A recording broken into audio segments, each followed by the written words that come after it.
మరి విద్యార్థులకు నా హృదయపూర్వక శుభాకాంక్షలు మరి అభినందనాలు.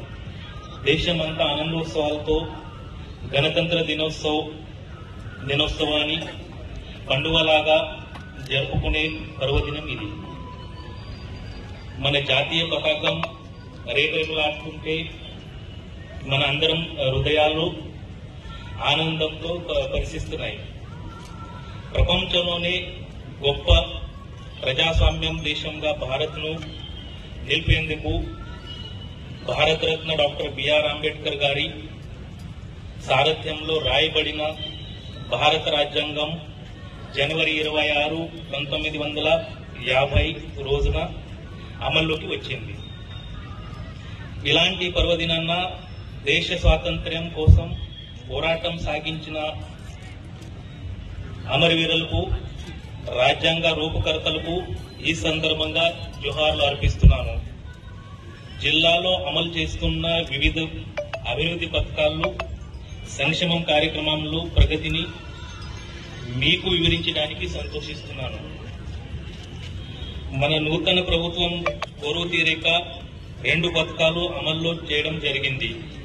ఒకటి, మహాలక్ష్మి పథకంలో భాగంగా మహిళలకు ఆర్టీసీ బస్సులో ఉచిత ప్రయాణం మరియు రాజీవ్ ఆరోగ్యశ్రీ పథకానికి 5 లక్షల నుంచి 10 లక్షల రూపాయల వరకు పెంచడం జరిగింది. మన జిల్లాలో రోజు ఆర్టీసీ బస్సులు సాగుతున్న 35,000 మహిళా ప్రయాణాలకు ఉచితంగా ప్రయాణం చేస్తున్నారు. ఇప్పటి వరకు 8,51,000 మంది మహిళలు ఆర్టీసీ బస్సులో ప్రయాణం చేయడం జరిగింది. వైద్య మరియు ఆరోగ్య శాఖ సంబంధించిన మన జిల్లాలో 26 ప్రభుత్వ ఆసుపత్రుల్లో మరి 1 ప్రైవేట్ ఆసుపత్రుల్లో రాజీవ్ ఆరోగ్యశ్రీ పథకం ద్వారా వైద్య సేవలు అందించడం జరుగుతుంది. రాజీవ్ ఆరోగ్యశ్రీ పథకం కింద 1672 వైద్య సేవలు మనము అందుబాటులో ఉన్నాయి.